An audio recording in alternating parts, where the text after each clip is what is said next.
Good morning student. चलो हमारा probability नाम का चैप्टर जिसमें हमने क्वेश्चन नंबर 18 तक देखा था। अब आए हम लोग क्वेश्चन नंबर 19 के अंदर। आप बुक खोलोगे question number 19। A child has a die whose 6 faces shown the letters as given below। Like dice के ऊपर नंबर होते हैं 1 2 3 4 5 6, बट एक चाइल्ड के पास डाइस है, उसके ऊपर जो लेटर लिखे है वो कौन से A B C D E और फिर कौन सा है ए। ये टोटल कितने लेटर है भाई 6 लेटर, क्योंकि डाइस को फेस कितनी होती है 6 फेसेस। तो the die is thrown once. What is the probability of getting A and getting D? तो चलो फर्स्ट फॉर्मूला लिखेंगे प्रोबेबिलिटी का। लिखो probability is equal to, formula डालोगे तो भाई प्रोबेबिलिटी इज इक्वल टू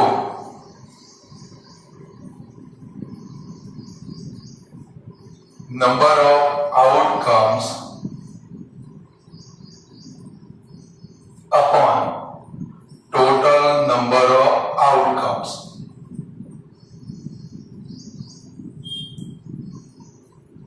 चलो फर्स्ट कौन सा है भाई गेटिंग ए। जरा देखो तो ए कितनी बार आता है 2 टाइम। कितने टाइम आता है भाई 2 टाइम। तो फर्स्ट नंबर में क्या लिखेंगे P A is equal to 2/6 is equal to कितना आएगा भाई 1/3। चलो सेकंड नंबर है गेटिंग डी।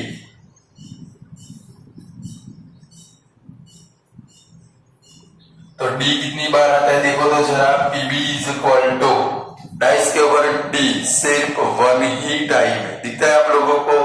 तो प्रोबेबिलिटी क्या बनेगी इसकी 1/6 हो जाएगी।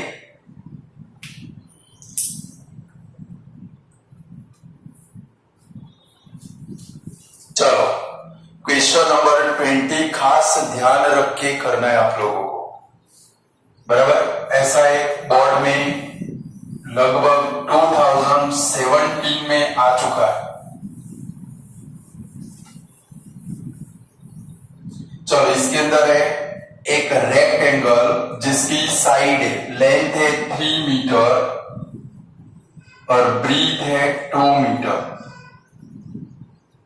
और इसके अंदर एक क्या है भाई सर्कल है, और वो सर्कल का डायामीटर कितना है भाई देखो तो जरा 1 मीटर।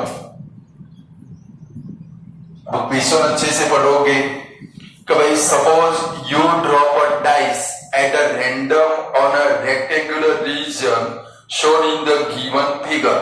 लाइक आप सांप सीढ़ी खेल रहे हो, आपके पास एक रेक्टेंगुलर पीस ऑफ क्लॉथ है, उसके ऊपर आप डाइस डालते हो, यानी कि सेम हो गया। What is the probability that it will land inside the circle with diameter 1 metre है। रेक्टेंगल के अंदर भी एक सर्कल है 1 मीटर डायमीटर का, इसके अंदर आपकी डाइस क्या होगी भाई अंदर लैंड होगी, उसकी प्रोबेबिलिटी फाइंड करनी है। तो जब भी ऐसे टाइप का क्वेश्चन आए आप लोग क्या करोगे समझ लो। पहले ये दोनों फिगर का एरिया फाइंड करोगे। क्या फाइंड करोगे, पहले रेक्टेंगल का एरिया, फिर किसका एरिया सर्कल का एरिया, और फिर प्रोबेबिलिटी का फॉर्मूला, और फिर स्मॉलर जो एरिया है ये दोनों के अंदर स्मॉलर कौन है भाई सर्कल, यानी कि सर्कल ऊपर आएगा और रेक्टेंगल कहां पर आएगा भाई नीचे आएगा। वो आपका आंसर होगा। क्लियर। जब भी फिगर आए तो क्या करेंगे, जो भी दो फिगर होगी दोनों फिगर का एरिया फाइंड करेंगे, फिर प्रोबेबिलिटी का फॉर्मूला, स्मॉलर एरिया ऊपर, सर्कल अंदर है तो उसका एरिया ऊपर आएगा और रेक्टेंगल कहां पर आएगा नीचे। क्लियर। तो सबसे पहले हम लोग क्या फाइंड कर लेते हैं रेक्टेंगल का एरिया। चलो सबसे पहले हम लोग फाइंड करते हैं area of a rectangle is equal to L multiply B is equal to 3 multiply 2 is equal to कितना आएगा भाई 6 मीटर स्क्वायर। चलो दूसरा क्या है भाई सर्कल, उसमें d इज इक्वल टू कितना है भाई 1 मीटर। ये तो डायमीटर है तो आपको रेडियस फाइंड करनी पड़ेगी। r is equal to d upon 2 is equal to 1 upon 2 metre आएगा। चलो अब क्या लिखेंगे area of circle is equal to pi r square is equal to क्या आएगा भाई pi multiply 1 upon 2 multiply 1 upon 2 तो क्या आएगा भाई पाई अपॉन 4 मीटर स्क्वायर। साथ में करते जाओगे आप लोग भी। चलो अब क्या करेंगे प्रोबेबिलिटी का फॉर्मूला, तो भाई probability is equal to number of outcomes upon total number of outcomes.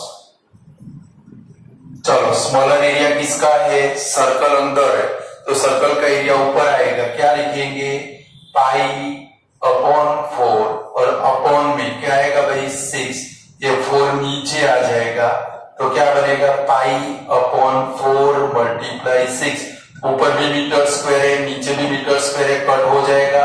Answer आपका कितना आएगा भाई पाई अपॉन 24। इतना ही रहने देने का, पाई की वैल्यू रखने की नहीं। क्लियर, पाई के मल्टीपल में ही आपको आंसर लाना है। कर पाओगे ऐसा सब? तो क्या ध्यान में रखेंगे जब भी फिगर वाला प्रॉब्लम देखो 2017 में आया था, अच्छे लोग धोखा खा गए थे, 98% लोग धोखा खा गए थे, नहीं आया था सब। यानी कि अंदर वाला एरिया बाहर वाला एरिया फिर अंदर वाला ऊपर बाहर वाला नीचे। क्लियर, चलो क्वेश्चन नंबर 21 में जाते हैं। A lot consists of 144 ball pens। चलो तो टोटल बॉल पेन लिखेंगे पहले।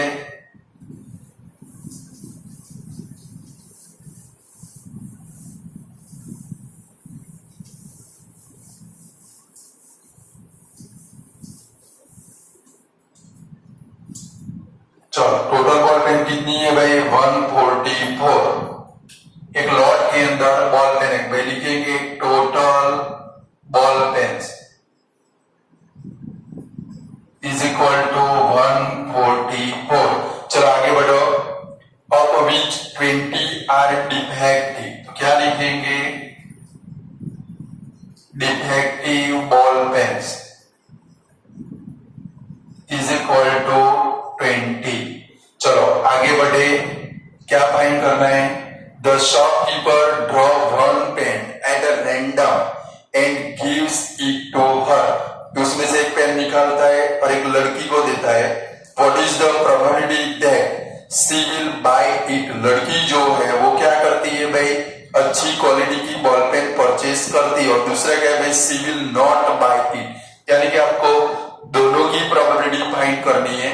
देखो लड़की परचेज करेगी और नहीं करेगी, यानी कि आपको गुड बॉल पेन भी फाइंड करनी पड़ेगी। तो थर्ड नंबर में क्या लिखेंगे good ball pen is equal to 144 minus 20 is equal to 124 आएगा। अब प्रोबेबिलिटी का फॉर्मूला लिखेंगे कि भाई probability is equal to number of outcomes upon total number of outcomes.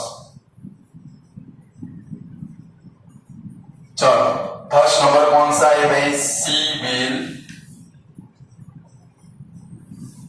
Bye it, यानी कि वो परचेज करेगी। तो बी है कौन से टाइप की, आप लोग अपना एग्जांपल सोचो, आप लोग कौन से टाइप की बॉल पेन परचेज करोगे अच्छी क्वालिटी की। कितनी है भाई 124 अपॉन 144। 4 से कट हो सकता है, 4 से 31 नीचे 4 से कट करें 36, यानी कि आंसर आया कितना भाई 31 अपॉन 36। आएगा ऐसे। सेकंड नंबर है सी विल नॉट बाय इट, यानी कि जो अच्छी क्वालिटी की नहीं है, डिफेक्टिव बॉल पेन वो परचेज करने वाली नहीं है। तो पीबी इज इक्वल टू क्या लिखेंगे भाई, 20/144, 4 से कट होगा 5 नीचे 36, आया आंसर कितना भाई 5/36। बोलो कर पाओगे कि नहीं कर पाओगे? चलो 22 नंबर करना नहीं है हम लोगों को। चलो 23 नंबर में जाते हैं। जरा देखो 23 नंबर में, a game consist of tossing 1 rupees coin 3 times. 1 rupees coin 3 time आया, 3 टाइम यानी कि टोटल आउटकम्स कितने बनेंगे, 8 आउटकम्स। कितने बनेंगे, मैंने आपको सिखाया है, कोइन इज टॉस्ड 3 टाइम, या तो 3 कोइन आर टॉस्ड साइमल्टेनियसली, दोनों में आउटकम्स कितने बनेंगे, 8 आउटकम्स। चलो तो पहले एक काम करते हैं, आउटकम्स लिख देते। क्या लिखेंगे, when a coin is tossed 3 time. सबसे पहले आउटकम्स लिख देते, फिर क्वेश्चन पढ़ते, बराबर है। तो लिखेंगे व्हेन अ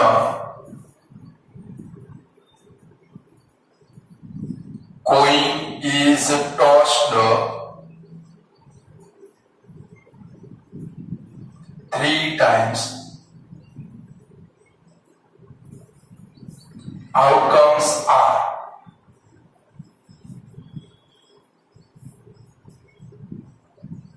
एट आउटकम्स बनेंगे कौन से, एच एच एच, फिर H H T, H T H, T H H, T T H, T H T, H T T और टी टी टी, ये 8 आउटकम्स बनेंगे। क्लियर? चलो आगे क्वेश्चन पढ़ते हैं, क्या फाइंड करना है हम लोगों को। चलो,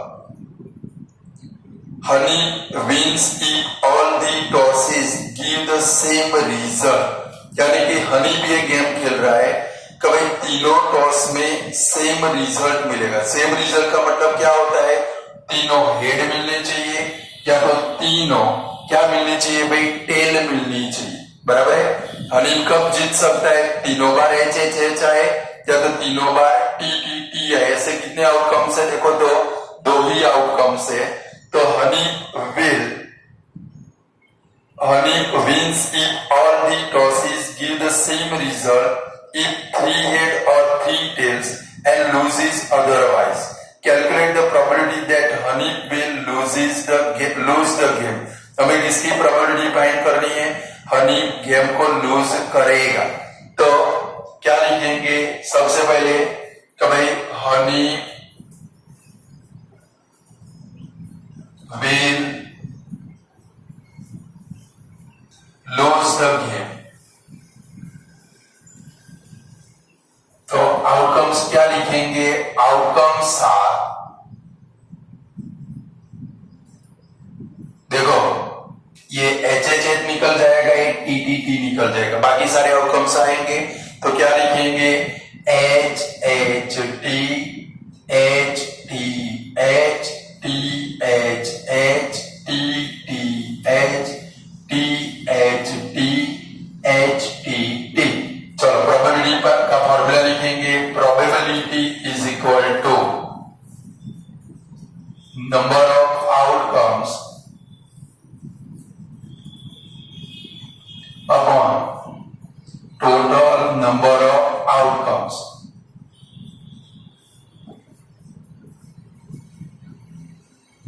चलो तो पीए इज इक्वल टू क्या लिखेंगे, 6/8, कट कर दो, क्या आएगा भाई 3/4। कर पाओगे कि नहीं कर पाओगे?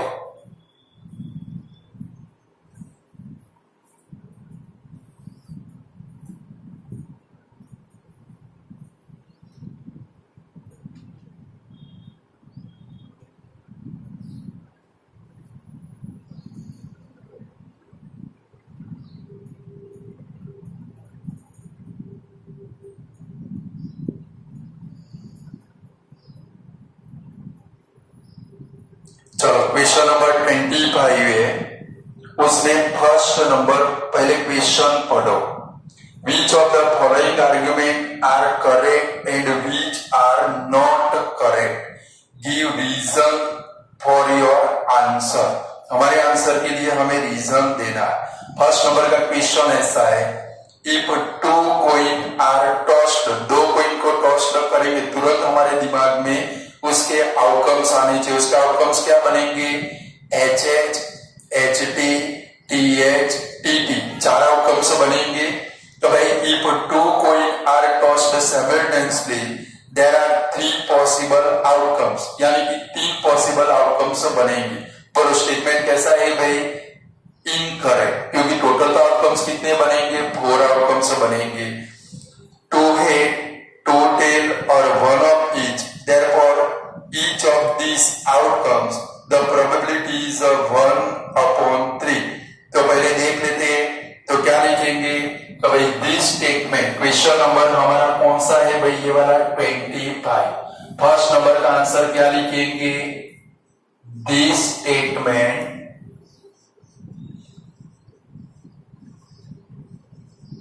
is incorrect because when two coins are tossed,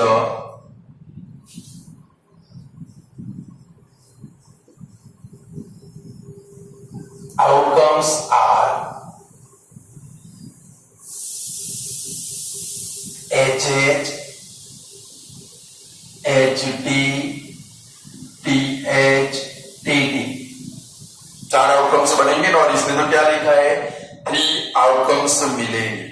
उसके अंदर अदर क्या है वो देख लेते हैं। तो भाई if two coin are tossed simultaneously there are 3 possible outcomes, two head, two tail और one of each, therefore each of these outcomes the probability is 1/3। देखो इसमें हर एक की प्रोबेबिलिटी 1/3, पर देखो दो हेड की प्रोबेबिलिटी क्या बनेगी? 1/4। दो टेल की प्रोबेबिलिटी क्या बनेगी? इधर बोर्ड के ऊपर देखोगे, दो हेड की प्रोबेबिलिटी क्या बनेगी? 1/4। दो टेल की प्रोबेबिलिटी क्या बनेगी? 1/4। और एक हेड और एक टेल की प्रोबेबिलिटी क्या बनेगी? 2/4 मीन्स 1/2। तो क्या लिखेंगे? The probability of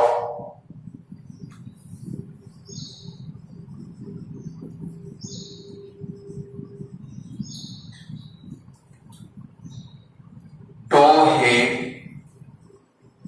and two tail is 1/4 and one head and one tail is 2/4 is equal to 1/2। ये आपके फर्स्ट नंबर के क्वेश्चन का आंसर हुआ। क्लियर? चलो इसमें सेकंड क्वेश्चन है कि भाई if a die is thrown there are 2 possible outcomes. Second number का क्वेश्चन है, if a die is thrown there are 2 possible outcomes. एक डाइस को 1 टाइम थ्रोन करेंगे तो उसके ऊपर आउटकम्स कौन से मिलेंगे? 1 2 3 4 5 6, और उसमें an odd number and even number, यानी कि ओड नंबर उसमें कौन से? 1 3 5। उसकी प्रोबेबिलिटी फाइंड करेंगे तो 3/6 इज इक्वल टू कितनी आएगी? 1/2। दूसरा है इवन नंबर कौन से? 2 4 6, उसकी भी प्रोबेबिलिटी क्या बनेगी? 1/2। Therefore the probability of getting an odd number is 1/2। यानी कि हमारा स्टेटमेंट कैसा है भाई? ट्रू है। तो आंसर में क्या लिखेंगे? तो भाई 25 का सेकंड नंबर क्या लिखेंगे? This statement is true.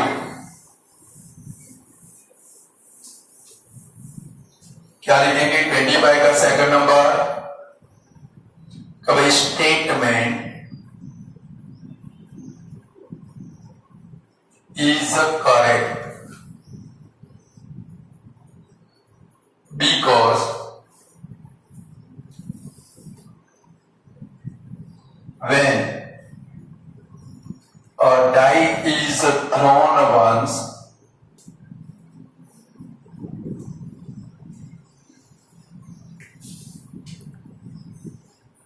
the outcomes are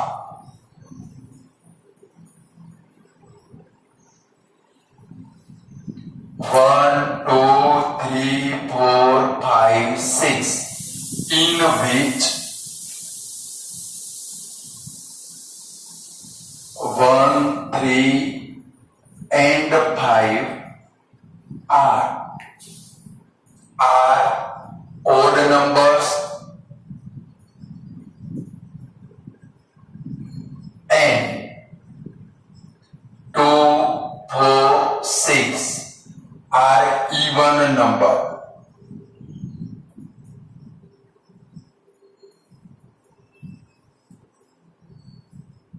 And probability of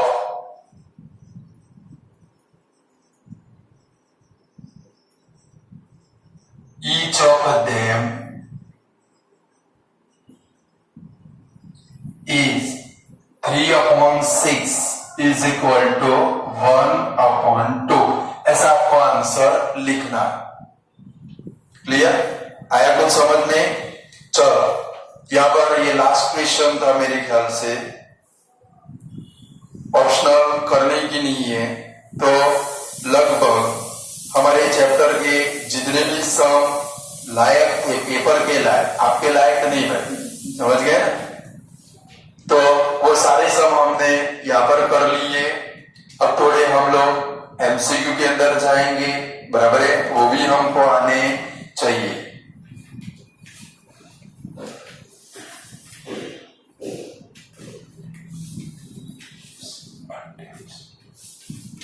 चलो स्टूडेंट, थोड़े एमसीक्यू में जाके आपकी बुक में तो नहीं होगी, बट मेरे दिमाग में बहुत सारे भरे पड़े हैं जो थोड़े थोड़े डांस कर रहे. क्या कर रहे हैं भाई? चलो हेडिंग डालोगे एमसीक्यू. फर्स्ट नंबर है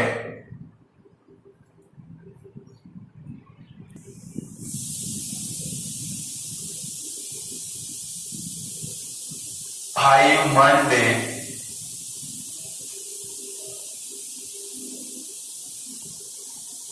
in a month of January is a blank. एक क्वेश्चन है कि भाई the probability of 5 Monday in a month of January is a blank. चलो स्टूडेंट, पहले आप क्वेश्चन लिखते जाओगे, 3 लाइन खाली छोड़ो, बराबर है? कितनी लाइन खाली छोड़ते जानी है? 3 लाइन. चलो second number, the probability of, पहले क्वेश्चन लिख दो, फिर हर एक एमसीक्यू आपको समझाता हूं. The probability of 5 Sunday in a month of April is a blank. चलो थर्ड नंबर लिखते, the probability of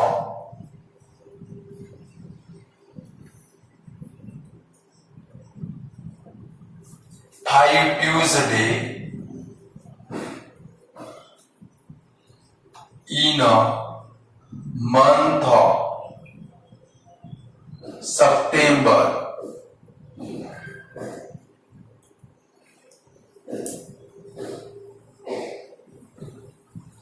is a blank.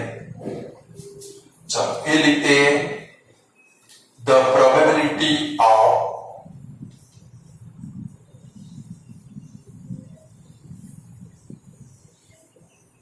5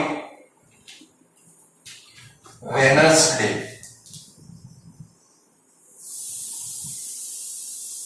in a month of December is a blank. देखो स्टूडेंट, ऐसे समझने जाए तो आपको कुछ समझ में नहीं आएगा। बराबर, एक क्वेश्चन लिख डालो पहले, फिर 1 बाय 1 का सॉल्यूशन हम लोग देखते देखते जाते हैं। बराबर है, लास्ट ईयर मैंने आपको सिखाए भी थे कुछ। चलो, तो कैसे सॉल्यूशन करेंगे? जब भी ये आए आपको Monday, Tuesday, Wednesday, Thursday, Friday, Saturday, Sunday, उससे हमें कोई लेना देना नहीं है। जब भी ब्लैंक आए उससे हमें कोई लेना देना नहीं है। बट आप याद रखोगे, कभी आपको टीचर ने 4 या 3rd या 4th स्टैंडर्ड में सिखाया होगा कि भाई मंथ में दिन कितने आते हैं। लाइक जनवरी 31 डेज, फेब्रुआरी में 28 या 29 डेज आएंगे। फेब्रुआरी को भी साइड में रखते हैं। बराबर है, फिर सिखाता हूँ किसको लीप ईयर बोलते, किसको नॉन लीप ईयर बोलते, क्योंकि आपके बच्चे भी बड़े होंगे तब आपको पूछेंगे पापा लीप ईयर कौन सा होता है, तो आपको आना चाहिए। समझ गए ना? फिर मार्च, जो खड्डे में आए उसमें 30 डेज, और इसको क्या बोलते भाई, हिल्स, यानी कि हमारे देसी लैंग्वेज में बोले टेकरे के ऊपर चढ़ जाए, उसको क्या बोलते हैं, 31 डेज। तो जनवरी, फरवरी, मार्च, अप्रैल, मई, जून, जुलाई, अगस्त, सितंबर, अक्टूबर, नवंबर और दिसंबर। लाइक फर्स्ट मंथ कौन सा है भाई, जनवरी। तो जनवरी में टोटल डेज कितने होते हैं, 31। कितने होते हैं? तो हर बार जब भी ऐसा क्वेश्चन आए तो वो मंथ के डेज को आप किससे डिवाइड करोगे, 7 से। हर बार किससे डिवाइड करना है, 7। चलो, 7 4 जा 28। रिमाइंडर कितना बचा आपका, 3। हमें रिमाइंडर की जरूरत है। किसकी जरूरत है भाई? तो अब आपका आंसर क्या बनेगा, रिमाइंडर कितना है भाई, 3। तो हमारा आंसर बनेगा 3/7। यहाँ पर लिखेंगे क्या भाई, 3/7। आया कुछ समझ में? चलो, लाइक सेकंड नंबर है, the probability of 5 Sunday in a month of April. देखो, अप्रैल महीने में कितने दिन होते हैं, जनवरी, फरवरी, मार्च और अप्रैल, 30 डेज होते हैं। तो 30 को किससे डिवाइड करोगे, 7 से। 7 4 जा 28। रिमाइंडर कितना बचा भाई, 2। तो हमारा आंसर क्या बनेगा भाई, 2/7 बनेगा। चलो, सितंबर महीने में कितने दिन होते, जनवरी, फरवरी, मार्च, अप्रैल, मई, जून, जुलाई, अगस्त, सितंबर में कितने दिन होते हैं, 30। ऊपर वाले की तरह हो जाएगा 30 डिवाइड बाई 7। 7 4 जा 28। आया कितना भाई, 2। तो आंसर क्या बनेगा भाई, 2/7 आएगा। चलो, दिसंबर में 31 दिसंबर मनाते हैं ना लोग, 31 डेज होते। 31 डिवाइड बाय क्या करना है, 7 4 जा 28। रिमाइंडर कितना बचा भाई आपका, 3। तो आंसर क्या बनेगा आपका, 3/7। आप ओरली कर सकते हो। समझ गए ना कि नहीं समझे? कोई भी मंथ है, हमें डेज से कोई लेना देना नहीं है। हमें तो किससे लेना देना है, टोटल डेज डिवाइड क्या करना है, 7। रिमाइंडर है वो ऊपर, और जो जिससे डिवाइड किया वो नीचे, यानी कि 2/7। बोलो, कर पाओगे? ऐसे दूसरे भी देखने। चले, हो गए आपके।